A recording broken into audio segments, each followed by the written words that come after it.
Welcome to the March 13th Council work session. And I'd like to begin this work session with committee reports and items of interest. And I know Mike has something. Does anyone else have anything they want to bring up? You want to take it away? Thank you, Mayor. I will. I'm going to look around the room to find. Is Ethan in here? Yes, he is. Okay. Colleagues, the mayor's asked me to bring up at IGR.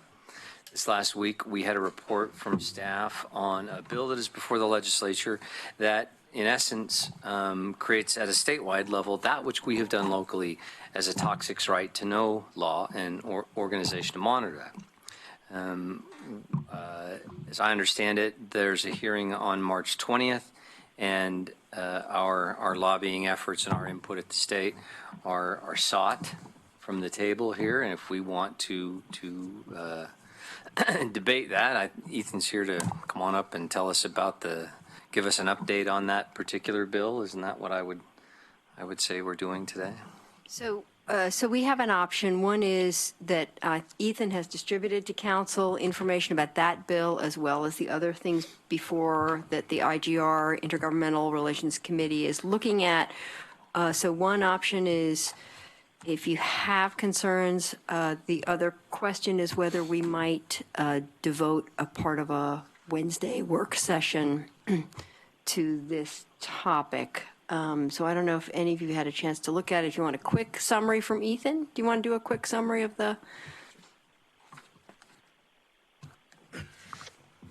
Mayor and Council, Ethan Nelson, Intergovernmental Relations. And so the bills that come on up, there's a couple things. One is a House Bill 2669 and Senate Bill 995 relate to toxics right to know legislation at the state level.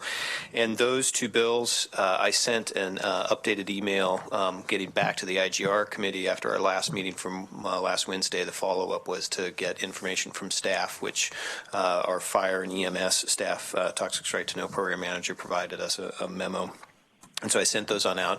I did not send it to the full council, and so I can follow up to do that.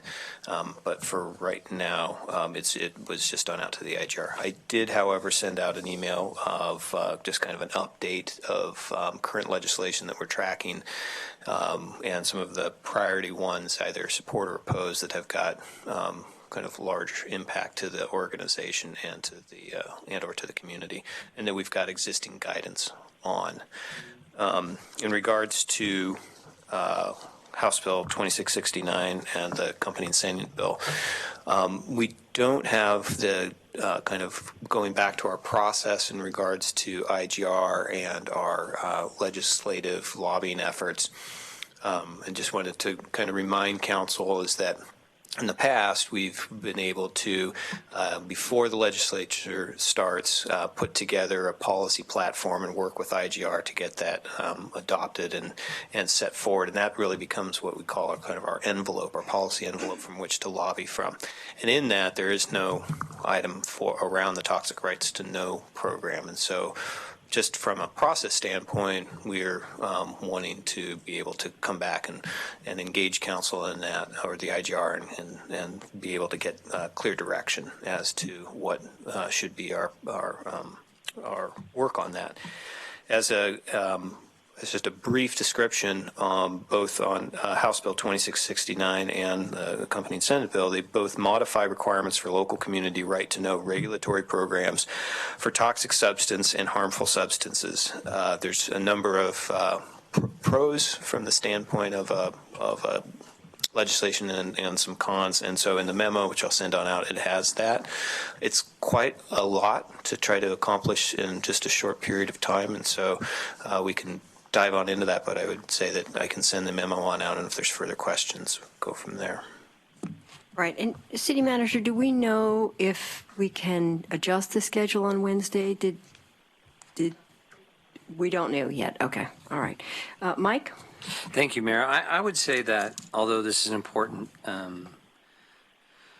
issue for consideration and how we participate at the state level, I would say that I'm not sure it rises to the level of a work session just for this issue.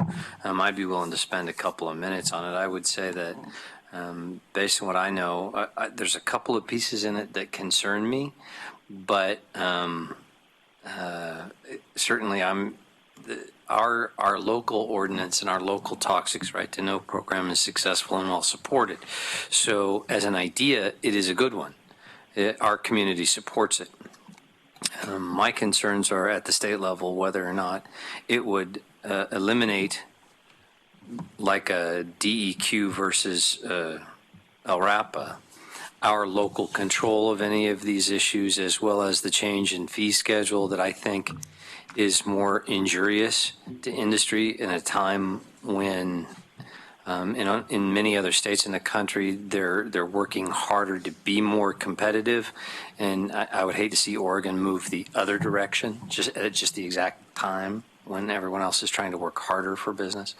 So those issues about it concern me. So, any other comments? So my thought about this is that I think that we need at least to have a more complete conversation as a council on whether it's a short conversation that we squeeze into Wednesday because it is coming for a hearing on March 20th. It is important to us locally and statewide, and I think there is a lot of clarification that a short conversation could clear up a lot of issues around, a lot of the fee increase is optional and so on. So I do think we need to spend a little time, and I'm hoping to be able to adjust the agenda on Wednesday to allow that. So going into the 20th, we have a better idea of where we stand as a council. So that's, yes, Ellen. Yeah, I'd support that. I think it's, because of the 20th hearing, it's important for us to take a position on this since it's kind of our baby, so to speak. One question for Ethan in the bill. I only had a chance to peruse it and get into the details, but would it preempt what we're already doing? Councilors, I'm not fully versed on the local impacts, and so that's why I would ask, and we have talked to our fire staff to be here on Wednesday to give more detailed information in their analysis. Then I'll hold that question for then.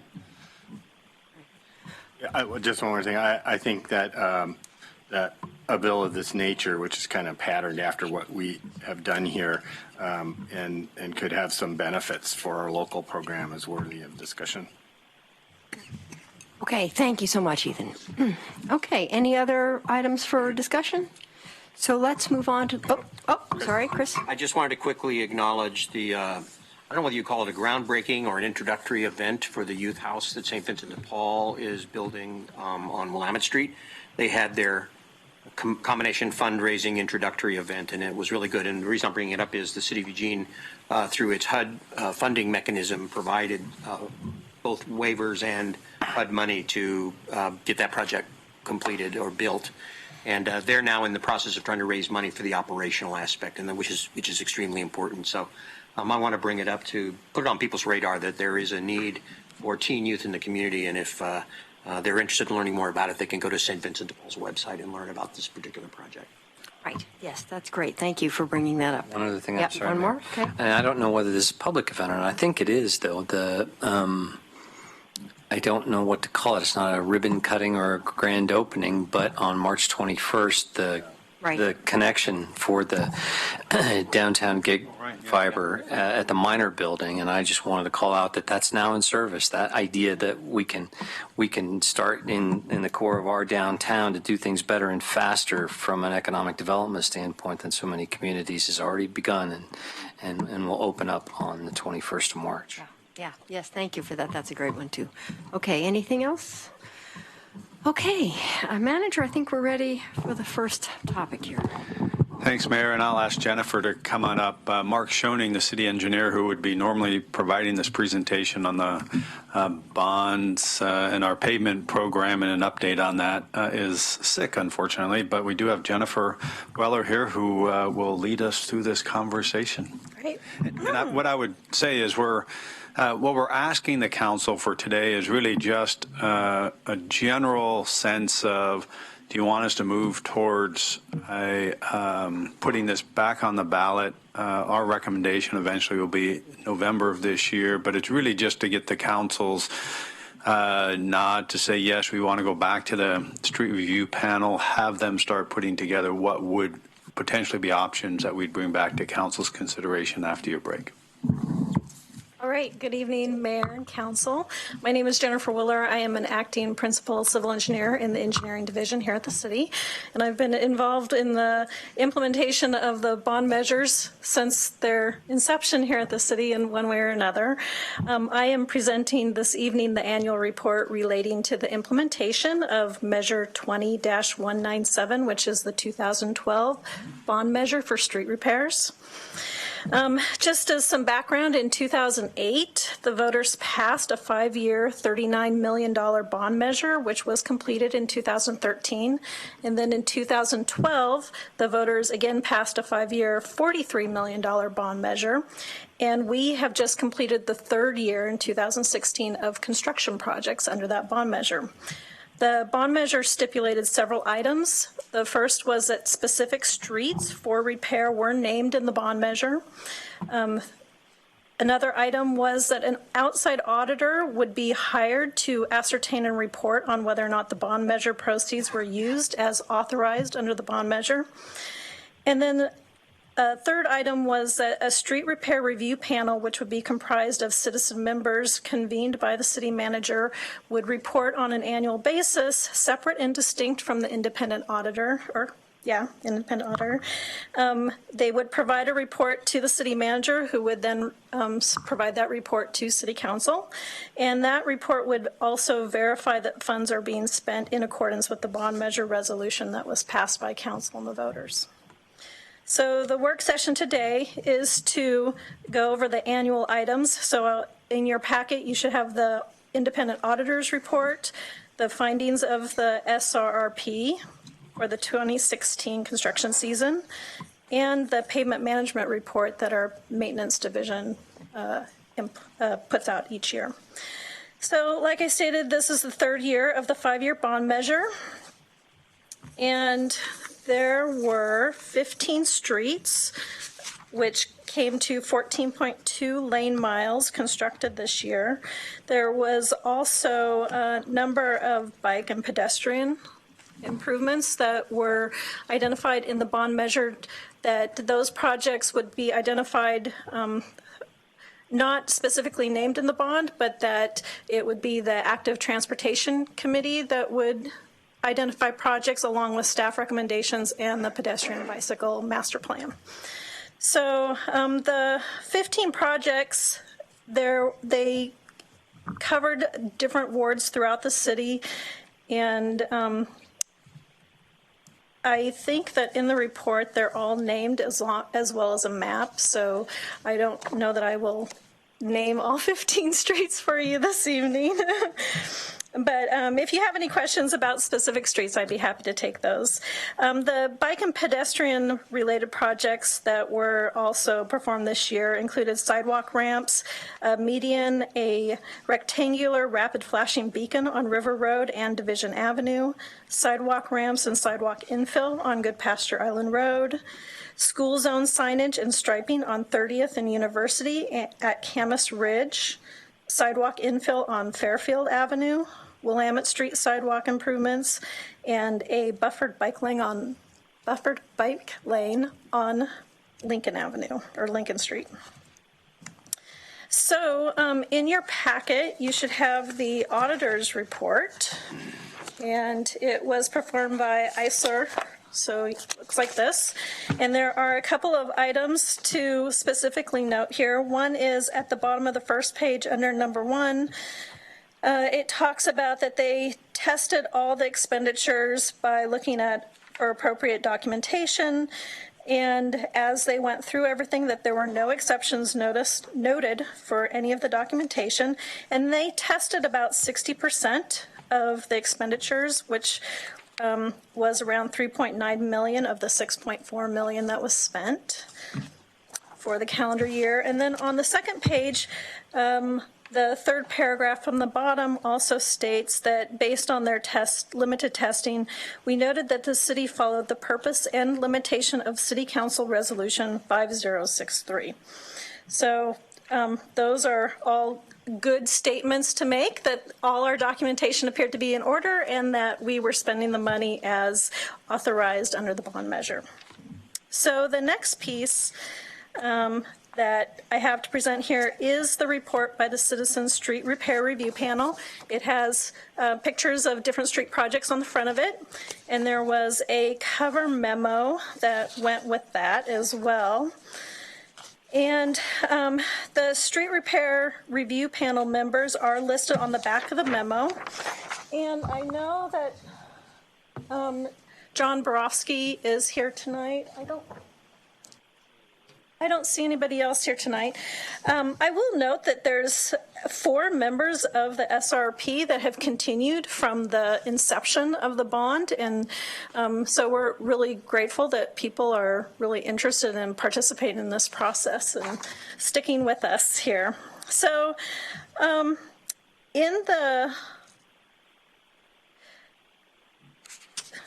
memo, there's a couple of things that they pointed out here. The first is that we met with them 3 times since the end of the construction season this last year, and that first meeting included a field trip to inspect all the completed projects. So the panel members were taken out to all the streets, and that in their memo they unanimously concluded that the bond measure expenditures were appropriate.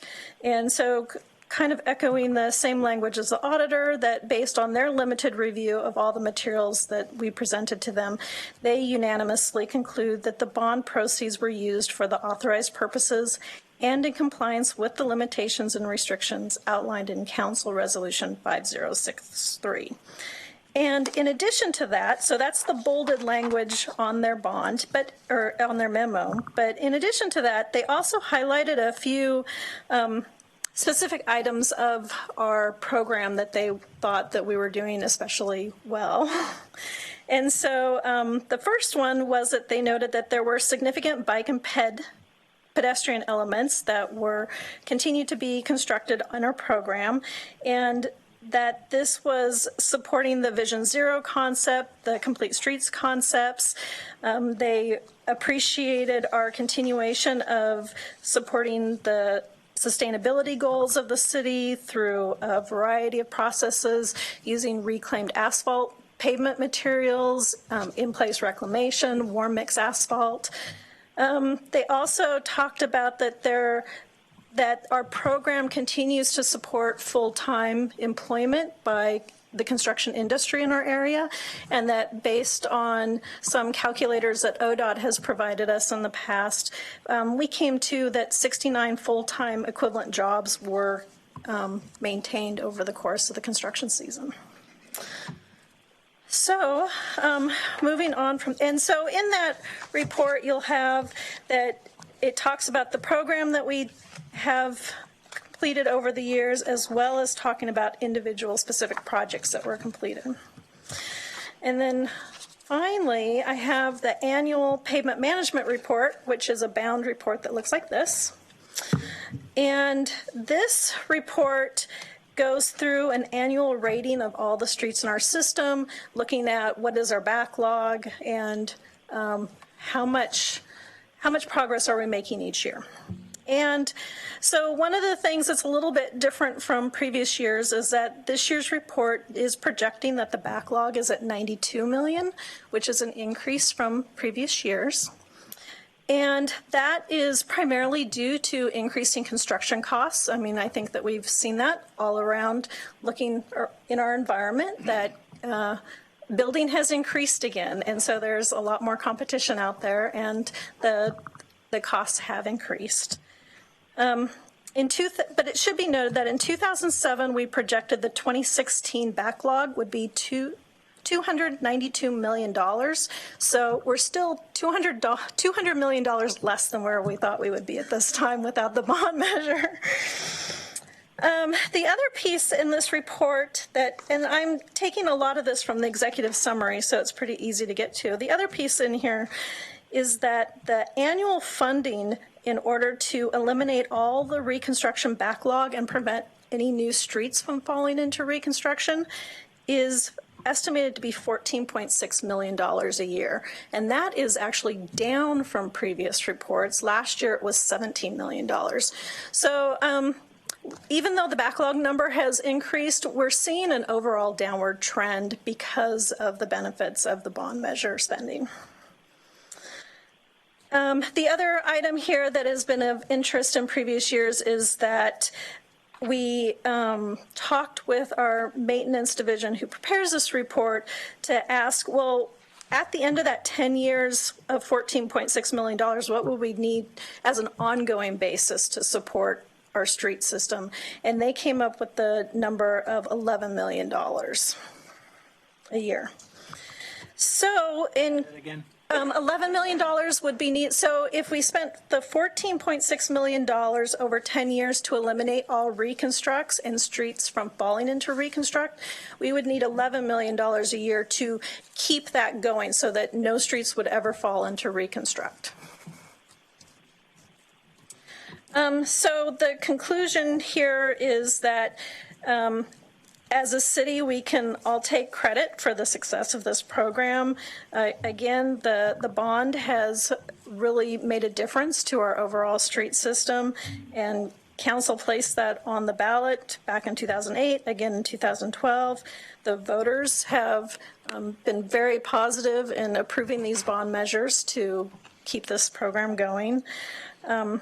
I know that Kurt and the SRP continue to mention that the city staff that are working on these, we continue to be very creative and looking for solutions that stretch our money as far as possible and get as much work done as possible.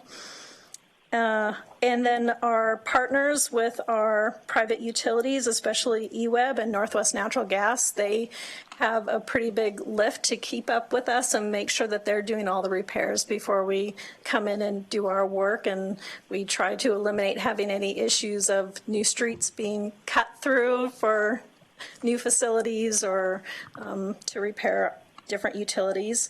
As well as our local contractors, this bond measure has really kept them busy, and they have really worked with us. As I mentioned, our city staff have been very creative in looking at ways of how do we stretch this money, how do we do projects that are the most sustainable as possible, and our contractors have been right there with us in implementing this work. And I would say that as a state here in the Eugene area, we're leaders in a lot of this technology and the work that we're doing. And it shows when you go to different conferences around the state and you talk to different contractors. And again, can't thank the SRP, the citizen panel, enough. They provide a real critical view of our program, and we always get very positive feedback from them about the work that we're doing. And I think it's been a really great partnership of working through the bond and our payment preservation program in general. So as John Reese mentioned here, going forward is that the SRP is very interested in working on a potential bond measure for the 2017 ballot. Kurt, when he was here last year, mentioned that this would be the time that if we want to continue our work without any interruption, that the 2017 ballot in November would allow us to be able to continue the work at the end of this current bond measure. And so I don't think that we're necessarily looking for anything besides some head nods to just say, yes, we would like you to continue to work with the SRP on this and bring a recommendation back to you. Great, thank you very much. I have Emily, Mike, Alan. Can I get in the queue, Mayor? Yes, okay, Emily, Mike, Alan, Chris, and Claire. Okay, take it away. Thank you, Mayor. Thank you for the summary, and thank you for the excellent reporting we got in our packet. I actually read it all. Very impressed, very pleased with the progress we've made. I especially like that the pedestrian and bike paths are getting paid attention to, and the new pavement techniques, the asphalt and grinding up the base. I think those are really, really good things. Glad we're keeping jobs busy. I would like to move forward and get another bond measure. I think we need to continue keeping what we have from falling into disrepair, and I would like to see money for more really needed projects. So thank you for the good work, and let's keep going. Mike? Thank you, Mayor. I echo what Emily said. Good job. Thank you for the report, and for everybody who are involved, not just staff, but the citizen volunteers as well who spend so much time. Thank you very much. I think this is one of those things that that everybody in our community gets to be proud of the city for having done a reasonably good job of over the last few years. There's sometimes we get criticism now and again, but this is one where I think uniformly most folks are pretty happy with what they've seen done, and good job. One of the pieces that I'm interested in, I don't want to mess with a formula that works, and we know that it does, but we've done something in the way of maintenance that in the last few years, we changed our maintenance policy that gives it's not the same kind of repair of the backlog of this sort of thing, but I don't think it's part of the bond, which is our maintenance overlay program on unimproved roads. I'm correct, that's not part of the bond. You are correct. Based on the language that we've associated around the bond and how we do this, is it possible to consider the idea of adding an increase to our maintenance overlay program to the next bond? Would you consider that a wise idea, bad idea? What are your thoughts? You know, I think it's just a matter of how much money do you want to spend on this program? And I will say that this is a question that routinely comes up with the SRP to look at what the possibilities are there. I think there's also an issue depending on when you start using words like maintenance, right, and we're dealing with general obligation bonds, right, there's a limitation, and I can't tell you today what that limitation is, but that would, if the council wants the street review panel to be looking at increasing maintenance, then we would need to Sue Cutsa-George and bond council to also comment on where that line is for what can be part of a geo bond measure and what can't. The reason I say this is because the maintenance overlay program takes effect on in a different sort of way. It's not general maintenance more than it is reconstructing unimproved roads that don't have curbs and gutters and sidewalks, and that we have acquired usually through annexation and have fallen into such disrepair from them being built in the first place at a lower standard that it's very difficult to work with them, and certainly the residents have, they feel like some of them in my ward, for example, have mentioned feeling like they live in a war zone driving down their road because it was not built to city standards in the first place. This gives 5 to 7 years of useful life to a road of that nature, and is more than just general maintenance. It's a capital upgrade to those who desperately need it. So to the degree that it could be considered legally and intelligently in this, I would like to at least have the conversation when it comes back around. Thank you. Alan? Yeah, first of all, I'd like to thank all the folks that were on the Citizen Review Road panel: John Borowski, Janet Calvert, Allison Camp, Mel Damewood, Paul Hobo, Jim Mender, Dave Perez, John Quilter, Matt Roberts, Dan Rodriguez, Ollie Snowden, Gary Wildish, and Sue Walling. All of them deserve a thank you for participating on this and doing what we said, because when we did this bond the first time around, what I think made it successful was 3 things. We had a very specific list that we said we were going to do these things. Then we did the list, and then we had an accountability mechanism with the citizen review panel, but also an independent auditor that said, yes, we did do what we said we were going to do. And I think the accountability mechanism with the specific list that we actually implemented, that model is a great model for moving forward with other road bonds, but also other bonds like the Park and Recs bond. I think that's this model readily fits to that one and could make it successful as well. So when we also did this the first time around, I think I was interviewed on the news and they said, what's your slogan for the campaign? And I said, drive around. And because the roads were so bad that it was pretty simple to get people to pay attention to this. And I'd hoped that someday we'd get to the point where that would no longer be valid as a slogan, but with $92 million left in the hole as a backlog, it's not going to happen anytime soon. But what is the projection for getting rid of that backlog? Is it one or two more sets of bond measures? I don't know what that number is. I know that when Kurt was here last year, he thought we needed at least one more bond measure to get to a more manageable location or level. I think the key here is that theoretically you never get completely rid of the bond measure, that there's always going to be a certain amount of rehabilitation work that needs to be done, and that's important to remember that $92 million includes just kind of the standard capital rehabilitation work that needs to be done. The dollar amounts that we were focusing on that I read to you about the $14.7 million was to eliminate the reconstructs and the streets that were falling into a reconstruct category, those ones that can be 3 to 5 times more expensive than if you just rehabilitate them when they need that work done.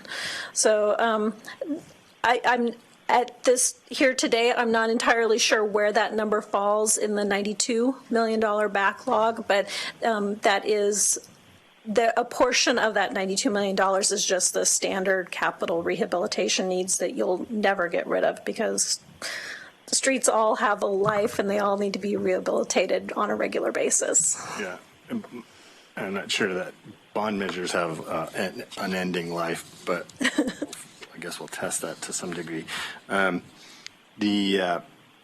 you describe more in detail the bike and pedestrian improvements that were made during this?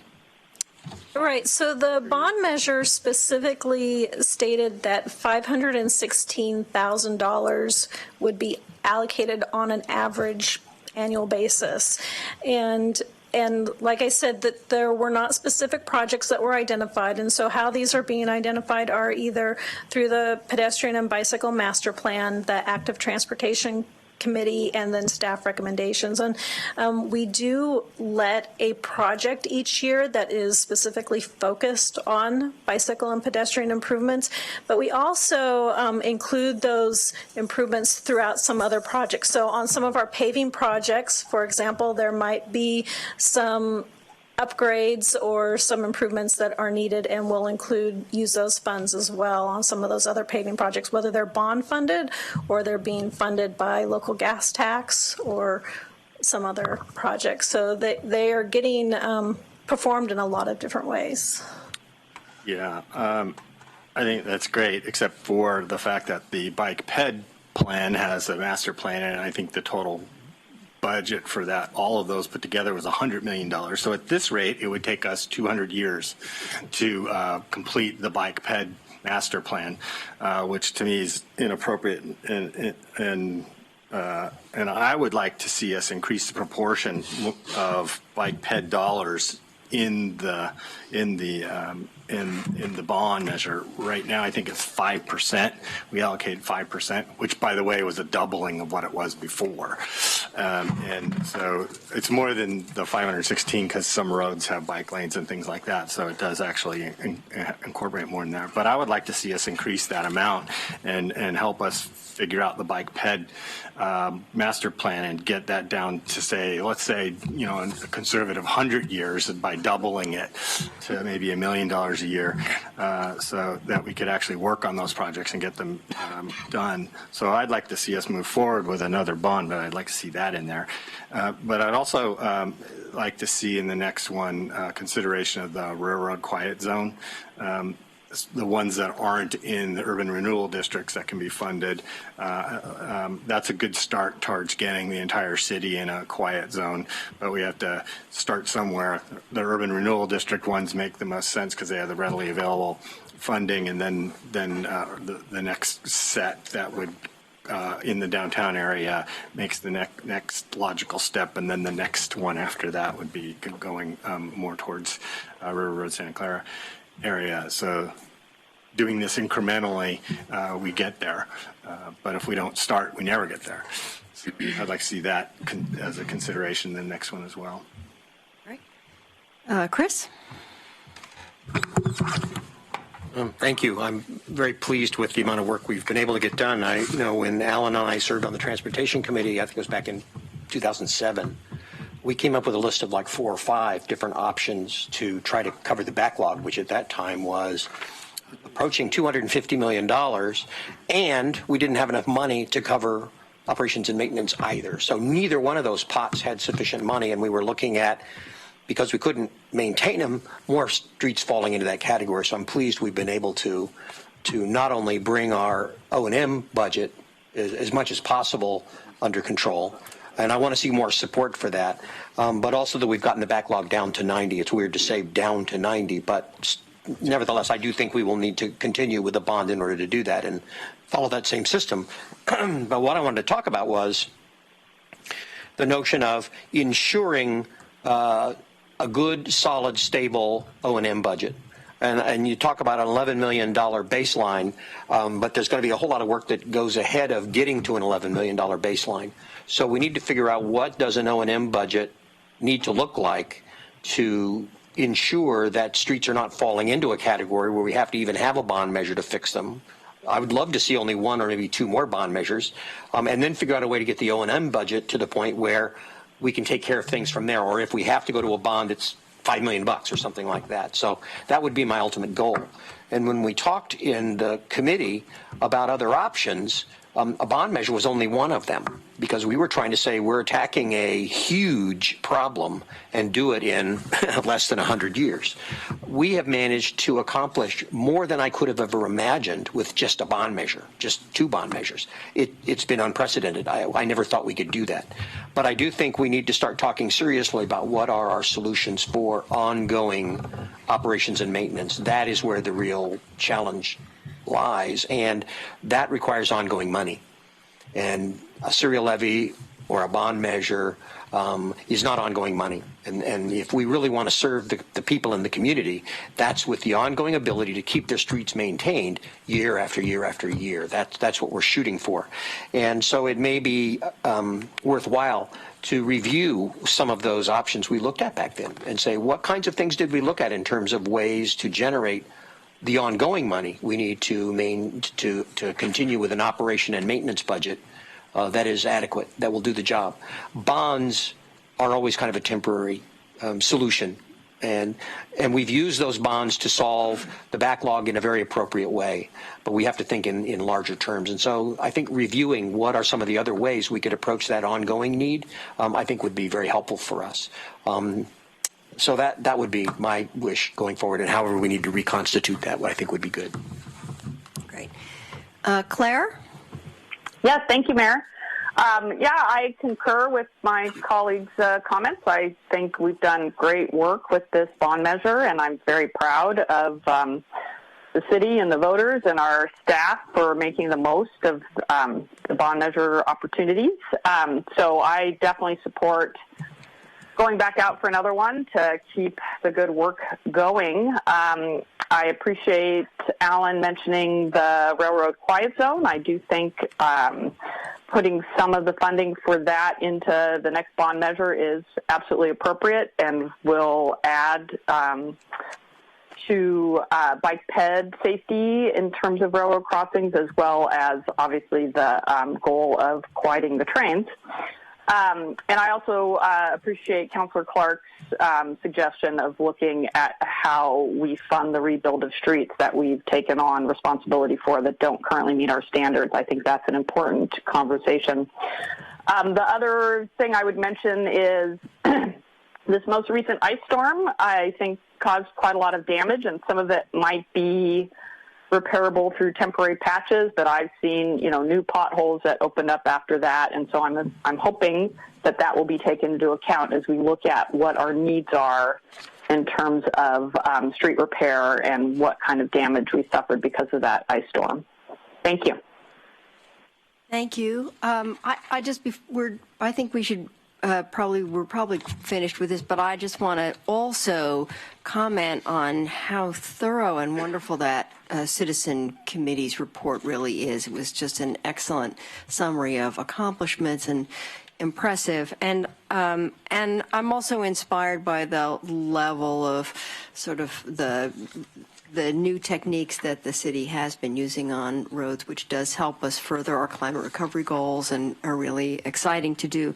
I do think we have on our parking lot list the meeting to talk about unimproved roads, so this is a good prompt to remember that we really do need to come back and do that work. So thank you very, very much. All right, thank you. Oh, one more comment, Alan? It's just, we have a motion that we did during the CIP process about the CRO impacts and how what we're doing in there. So this will be covered in that. But I just wanted to give a shout out to the folks who wrote this section on sustainability gains through technical improvements and some of the other stuff we're doing. It's a very good, if you're looking for places that the city is lowering its carbon footprint by doing smarter and better and cheaper, this is a good section to read on pages 6, 7, and 8 about the warm mix asphalt that we're doing and some of the other things that they're doing. That's we're leading the state, if not the country, in doing this stuff, aren't we? Yeah. So excellent job doing all of that and moving forward with it. Thank you. Actually, not moving forward. It's standard practice. Right. Yeah. Thank you so much. Okay, City Manager, I think we're ready for round 2 here. Commercial setback code requirements. Thanks, Mayor. And Zach, you're doing the presentation. Zach Galloway from our planning department will lead us off. Thank you. Good evening, Mayor and councilors. Thanks a lot for the opportunity to join you this evening. Get this squared away. And thanks also for the comments from Councilors Linka, for those of you that saw those. I believe we'll be covering most of those in the presentation, so where the AIS may have been a little brief, where this gives us an opportunity to talk some of the nuance with our development downtown beyond simply setbacks. So wanted to take an opportunity to step back, look at some of the vision for downtown, and then dive into more of the nuts and bolts development standards. We'll talk a little bit about walkable streets and those nuances in our development code, landscaping issue that was raised or posed in the work session, and then a quick update on current projects that staff in planning and elsewhere in the city are undertaking that are relevant for tonight. So I think it's important just to note the importance that downtown plays in our community vision, be it in Envision Eugene or our transportation system plan. When we started public involvement around Envision Eugene, everybody, as you can see with these symbols and the hearts over downtown, so many people identified downtown as a great place that deserves our attention. We recognized it as the type of place where we want people to invest and live and grow in Eugene, and we want our children to be able to come back here and want to be here, and that's recognized in all of our plans. You all have taken a lot of actions recently over the last few months and year to address and advance that. The reauthorization of MUPTI is intended to increase our residential development downtown. We hope that also addresses a lot of our housing affordability issues, and the new rules relevant for this evening, the new rules within that order also raise the bar for design of our projects that receive that MUPTI. More recently, you heard the final report on placemaking. So that's, intended to create a welcoming downtown for all of Eugene through thoughtful programming and management of these public spaces, our parks and our plazas. And between the private development, say MUPTI, and our revamped public spaces, the big question this evening is what's missing. So a comprehensive look at our biggest public space, that's our streets and our sidewalks. So I'll dive into our zoning, our regulations, and some of the tools, including setbacks, but also there's a few other tools at our disposal here. So downtown is identified here in the zoning map in the red. That's C3 major commercial. That's only found in our downtown and one small area near the university. C2 is the pink area, kind of ringing downtown. That's also found throughout most of our major transportation corridors, Coburg Road, West 11th, for example.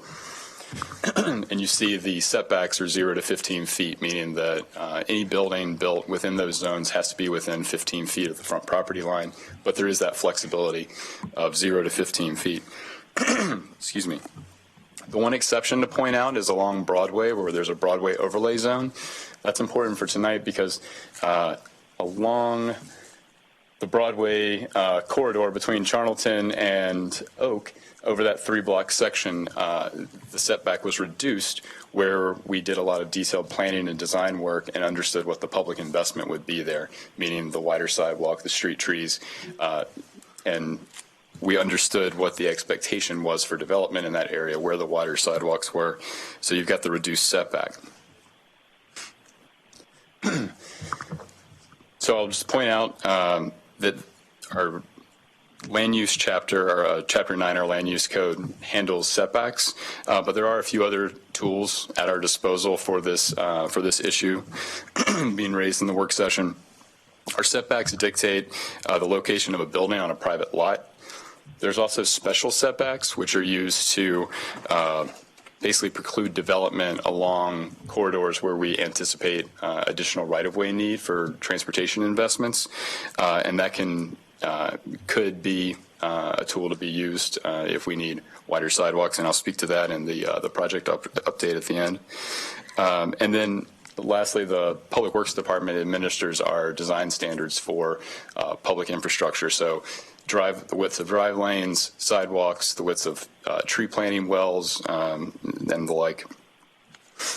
The Public Works standards currently are applied citywide.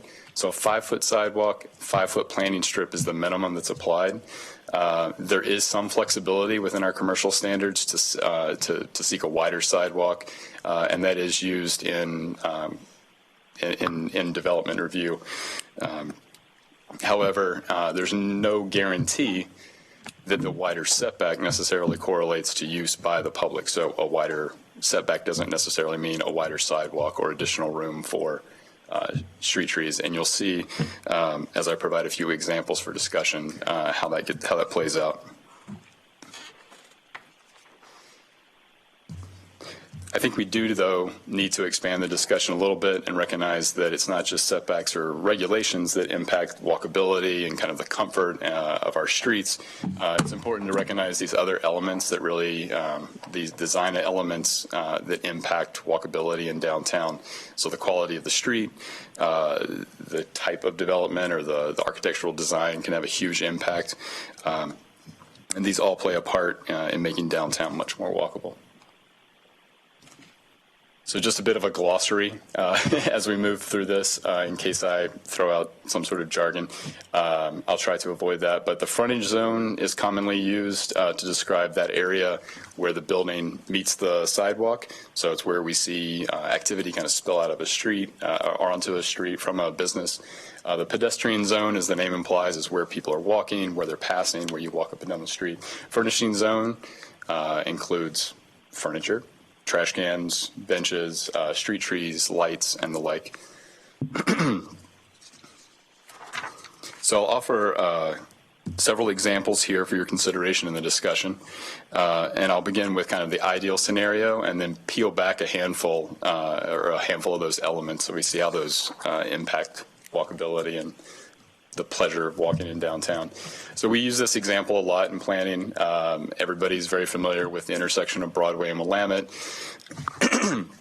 We talked internally in the run-up to this work session and earlier about what the ideal measurements are.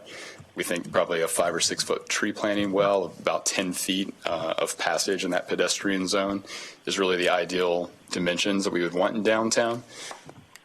But the real story here, as I was mentioning with the Broadway overlay zone, is about the public investment. So there's a 0 setback here on this particular development, the Broadway Commerce Center, and yet it functions really well. It works very well from a pedestrian standpoint and for the businesses that have located here. The street also at 2 lanes, very calm, works again for a walkable urban setting.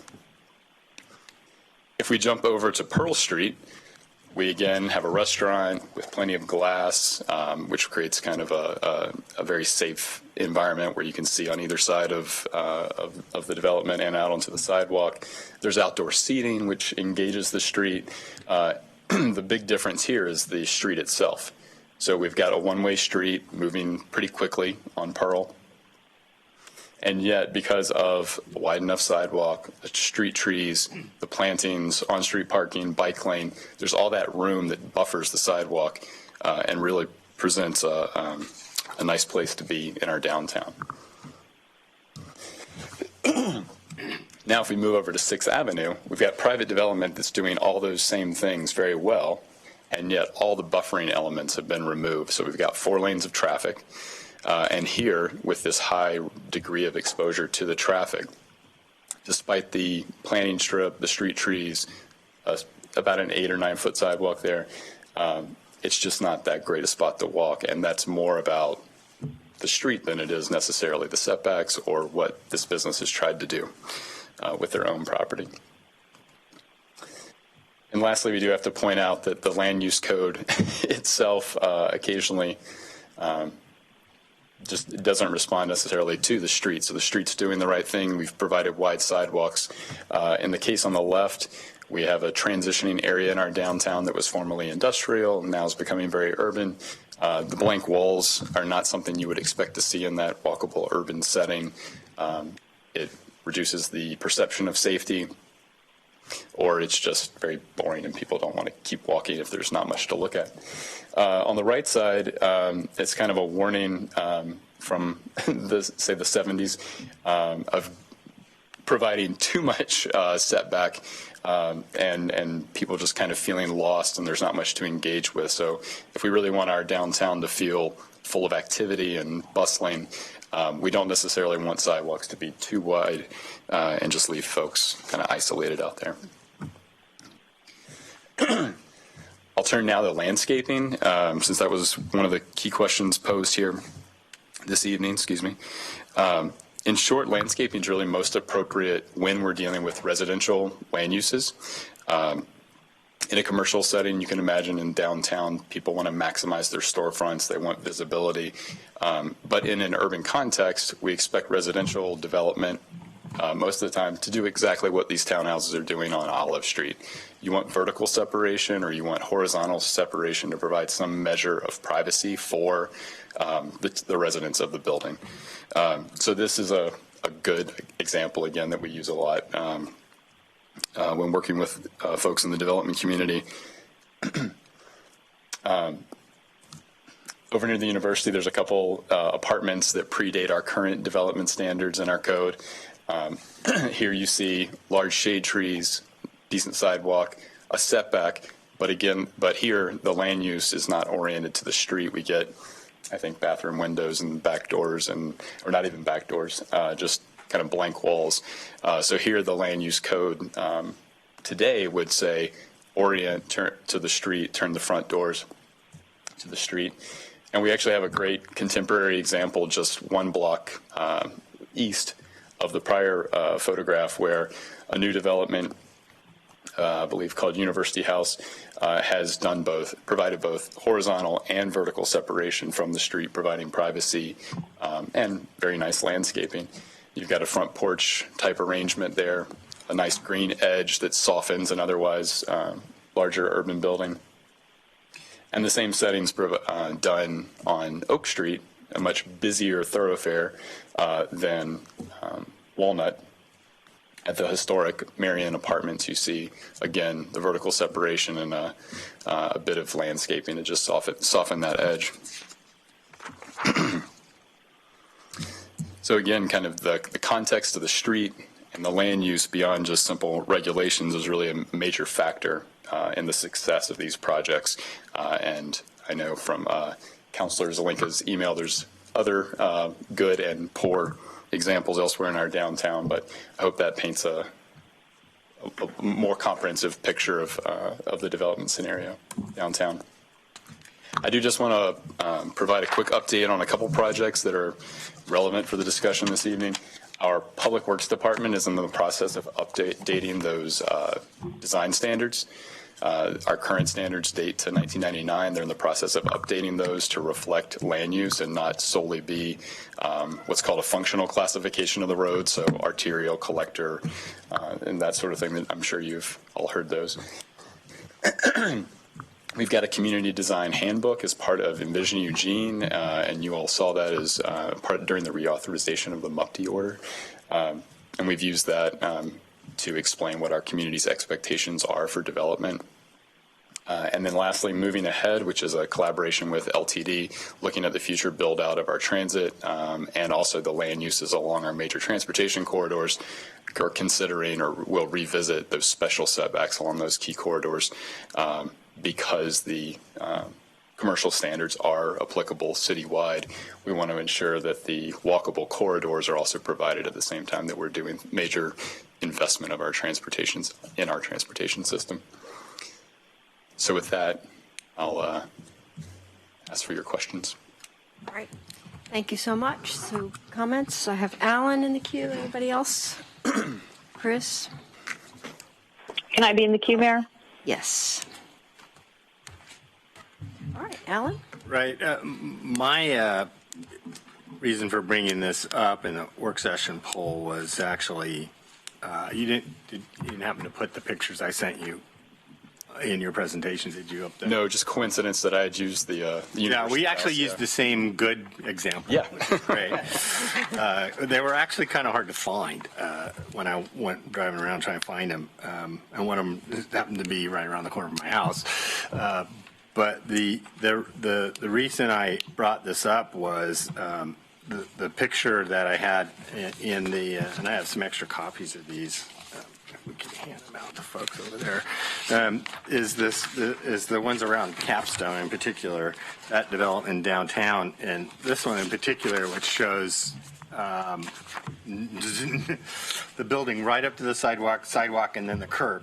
and then another picture where maybe they did 6 inches of dirt, which is just dirt or bark mulch, and then a planter strip, which has no landscaping in it except for which they had to do because of the heritage trees there. But those types of setbacks and landscaping, I think, look extremely ugly, and they're very sterile, and that's not the type of urban built environment that we want to promote. And to me, it's really a livability issue. I believe I have heard so many people talk about that strip along West 11th, and why the heck did we allow that to occur, and how could that possibly be what we were trying to do? And comments like, "We're not Manhattan. What are the planners thinking?" And so having more setback from the sidewalk and from the street actually makes for more livable, more friendly, more pedestrian friendly, better experience, better downtown, better livability. So I think this type of development also goes against what we're currently trying to do with green infrastructure and stormwater capture and runoff. It also creates urban heat zones. Without street trees and landscaping, you get heat zones. Other cities have taken on this and integrated that into their plans for livability and also for their climate, to create street trees that create cooling, which then you don't have to cool the buildings as much, and therefore you don't use as much energy, and therefore you don't use as much, you don't create as much greenhouse gases. And several cities have instituted that on a climate adaptation basis as well.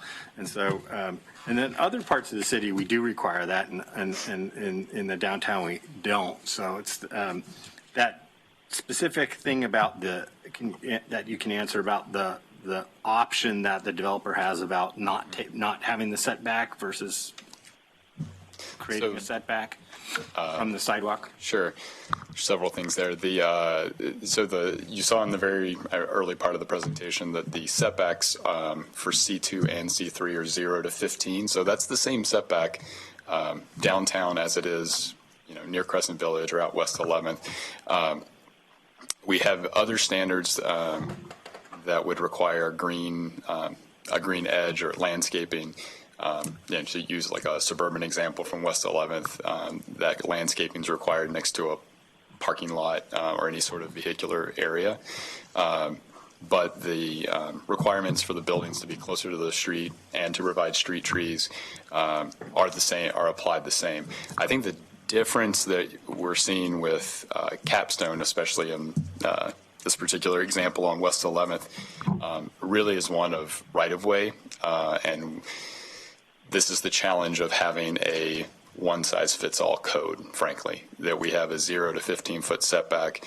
It works in front of, or it works there at Broadway and Willamette in that example, but then the same rule has been applied there on West 11th in the picture that you're providing. They chose to go with 0. I don't think anybody would argue with you that was an ideal situation. I would love to see street trees. Nobody has. But it's not necessarily the setback that's the issue. I think that we have to look through these different tools that are available to us and determine how we match the tool to our expectation. We talked about this with public works staff. This exact issue of how we would create the full, say, 15 feet of a street tree, the wider sidewalk everywhere downtown. Some places that might mean that we need additional right-of-way. And that's, I think, what you're seeing on 11th. And that's a very different issue than just widening the setback.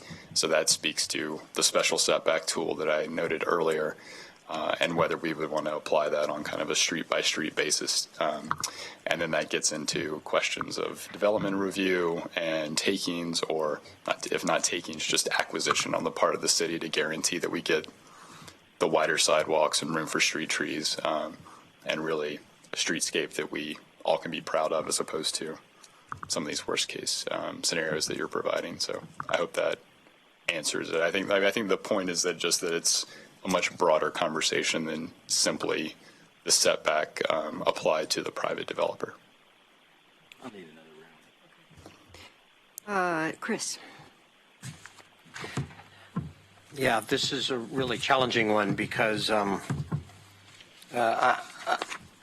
not a traffic engineer, I'm not a design engineer, I'm not a development engineer, so I don't know what to say technically to try to make all of this wonderful and work out great. So I'm then forced to think about the outcome. What do I want at the end when it's done? And in the end, I don't want this.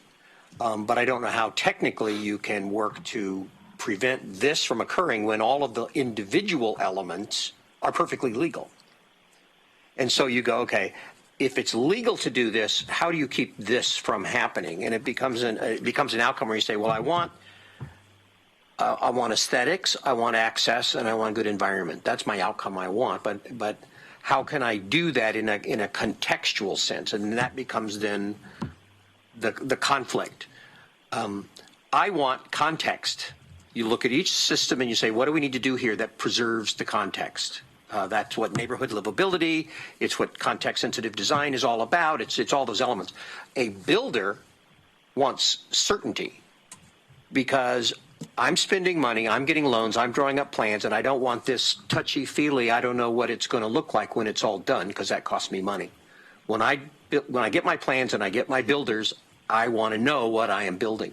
So at some point in the process, before you commit what the builder wants as certainty, but before you sacrifice what you want as context, we have to figure out what that process is to try to find that balance point.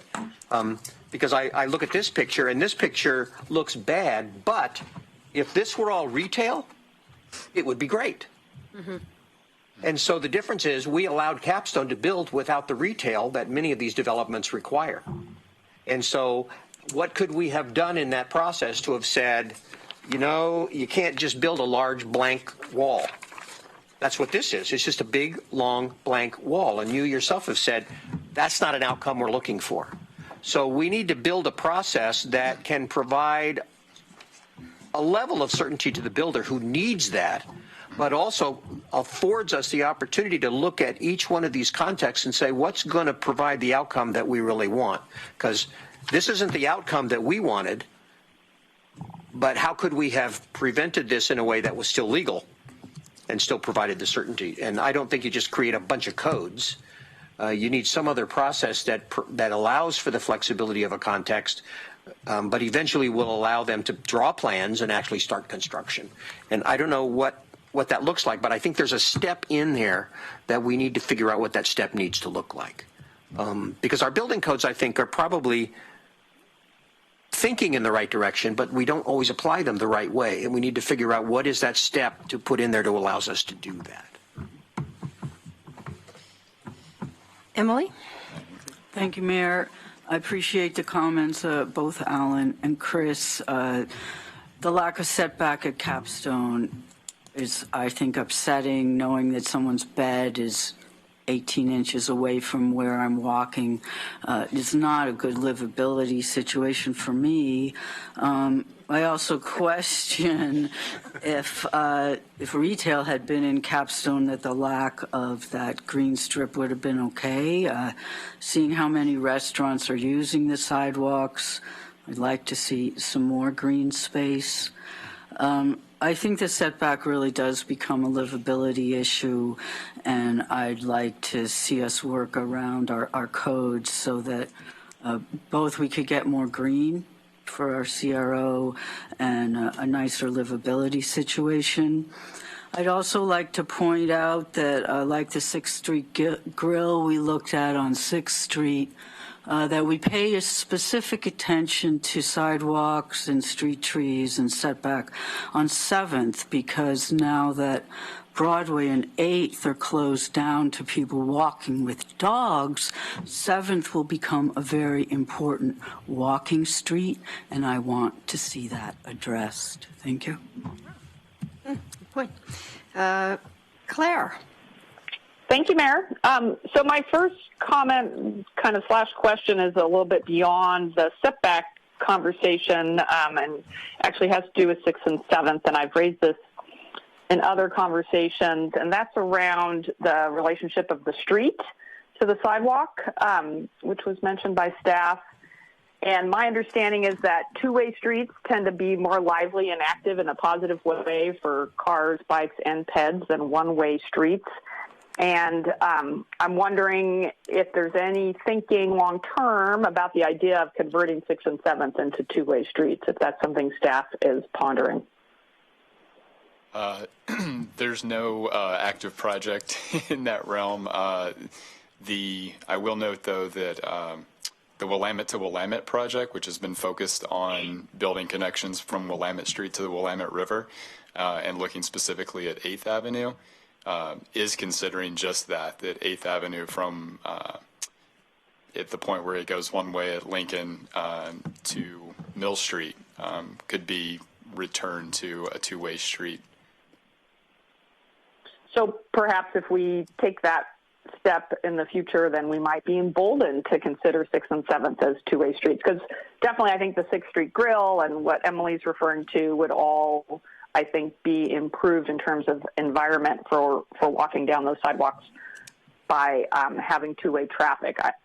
This is what I understand from urban planners. I don't know why that works that way, but that's what I've been told.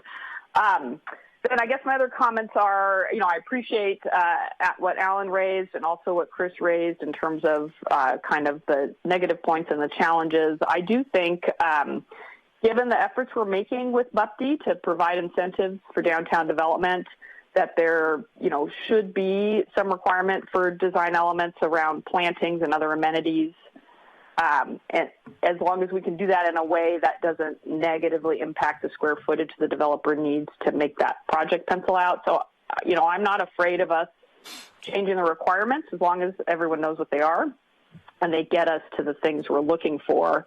And I also wonder about a requirement for retail or some kind of equivalent use. It doesn't necessarily have to be retail on ground floor spaces, so we're not, again, if we build more housing downtown, facing another situation like we are with Capstone. So those are some of my thoughts. Thank you. Mike? Thank you, Mayor. Claire just touched on the questions that I have here, kind of. I know that Capstone was tall enough so this wasn't an issue, but I start wondering when we start talking about setbacks, how much FAR plays as a contrast, as a point of tension with the developer when we're talking about setback. How much does FAR drive setback, I suppose, is the question.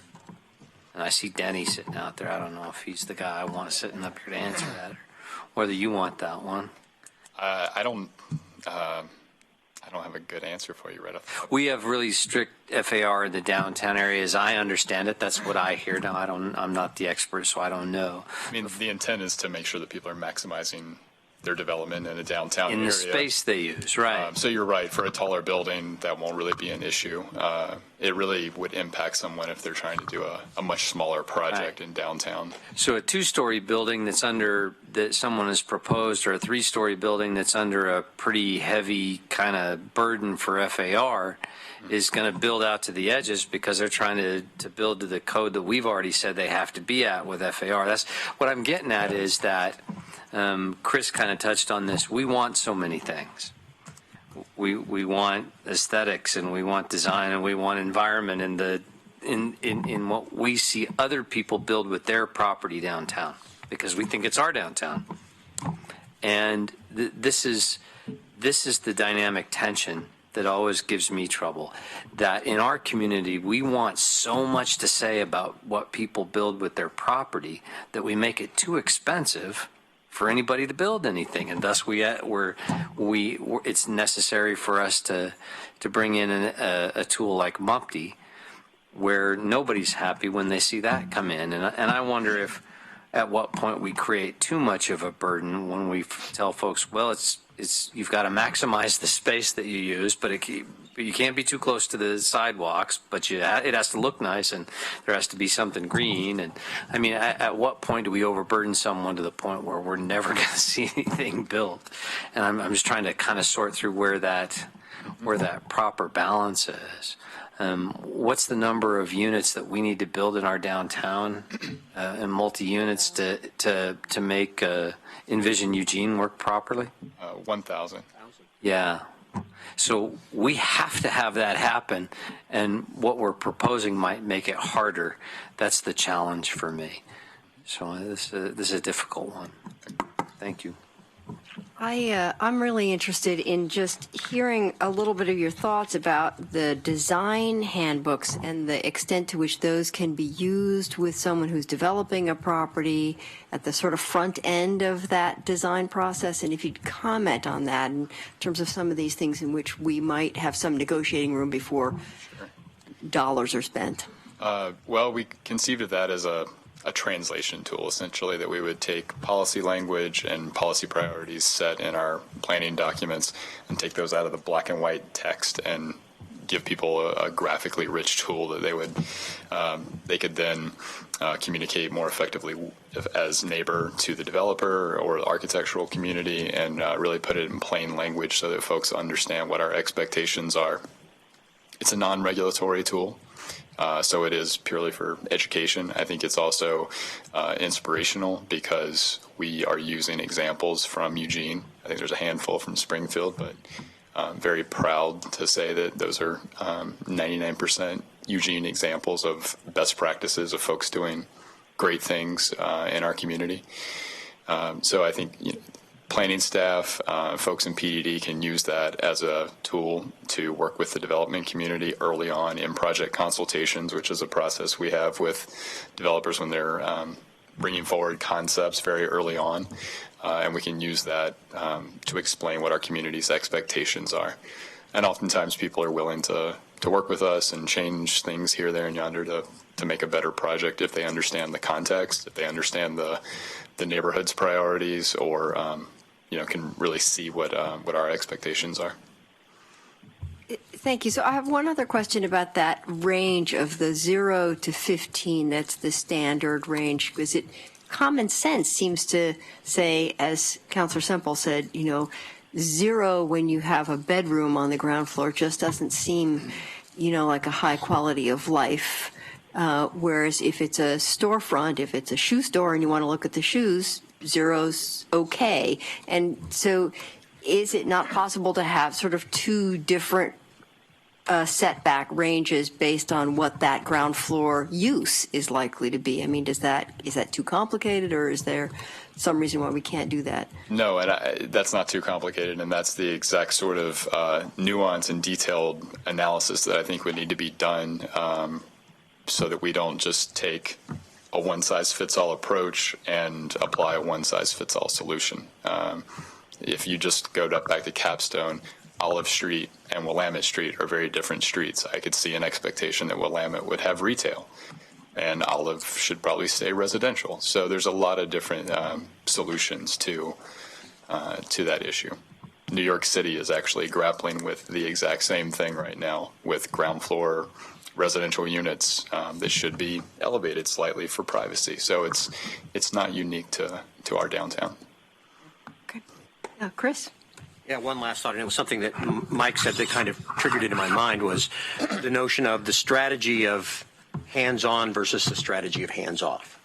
And that if we don't impose a lot of restrictions on a builder and the builder is able to build what is cost-effective for them, then you can get a lot of what you want, versus the notion that says, well, we need to get what we want, and the only way we get what we want is by imposing restrictions on what you can build, what the frontage is, what can be here, what can be there, tinkering with it.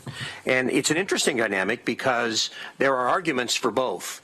But what I've seen in the past has been, if someone is left alone to build whatever they want to build, it's oftentimes pretty ugly.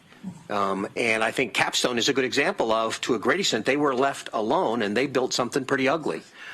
Value engineering is another way of saying build more cheaply.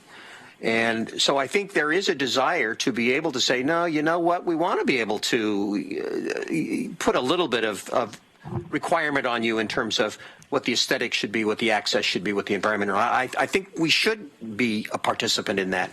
And the trade-off is, if we're going to start imposing those requirements on a developer or a builder, we need to be willing to step up and provide support for that. If I'm going to start telling you what you have to do, then I also need to be able to step up and provide you whatever support is necessary for you to actually build that. Otherwise, you'll say, where's the good deal here? I'm sorry, I'm going to walk away, and you don't get your 1,000 living units that way. If I create enormous requirements for you to go out with me, no one's ever going to go out with me. So if I want to, one person will. Hopefully, one person did. But the point is, I'm somebody who says I want to have an outcome that is desirable to me. I want my 1,000 units, and I want my 1,000 units that look good and are accessible and are attractive. And I recognize I may have to step up and provide the support necessary to make that happen. Now, I don't know exactly how extensive that support needs to be, and I think that's a great conversation. What are the degree to which we need to step up and be a partner? And I think the MUPTI conversation is a piece of it, but there's other kinds of conversations, particularly when we start getting into what does it take to get what I want that is affordable? Because that's another whole element of the conversation. I want it to be a certain way, and I also want it to be affordable, and what do I need to do to step up to make that happen? If this were easy, we would have solved it a long time ago, but I think it's a worthwhile conversation to have, because I don't want to have to make sacrifices too far down any one road in order to get something else. And I'm hopeful that there is a balance point we can reach to try to get as many of these things in as good a form as we can. Alan? Yeah, and this is ugly. And I'm not trying to make it harder to build. I'm trying to avoid things like this and make downtown better, more livable, more healthy, and more environmentally friendly and pedestrian friendly. For folks that can't see this, this is Capstone standing on the corner of 13th and Olive, looking west down 13th. So it's this long blank wall with zero setback, right up to the windows are right up to the street. And I can't figure out how this actually happened. Was this a developer option that they got to either build right up to the zero line, or it could have been set back 6 feet so that the building was 6 feet shorter? So this was, I understand the maximizing their footprint to maximize their return on rate of return and maximize their FAR requirements, but I don't think that was even an issue here. But could this happen again? Under the current rules of the 0 to 15 foot setback, this could certainly happen again. I mean, that's where this building is located. It's on the zero. Exactly. And that's because there's an option for the builder to build all the way to zero. But not everywhere. It's baked into the zoning code, so so it's there. So in order to prevent us from happening again, we need to change the code to have a setback be 6 feet from the sidewalk or something like that. and require them to put a buffer between the sidewalk and the building, and add landscaping and potentially street trees depending on the circumstance. I mean, this is the extreme example because there's a turnout lane here, but.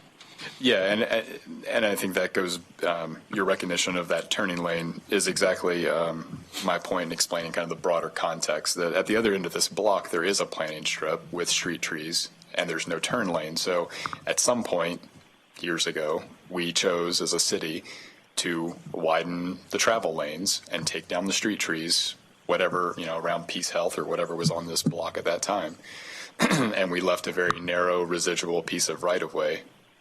Along came a new development built to the zero lot line, and we end up with a project that's right on the back of a very narrow sidewalk. So I think there's a lot of different factors at play there. A parking lot. This was blank. So, but are you saying that 15 feet from the curb was this, actually from the turn lane, 15 feet to the edge of this building? Or is it? I'm sorry, I'm not following the question. Right of way.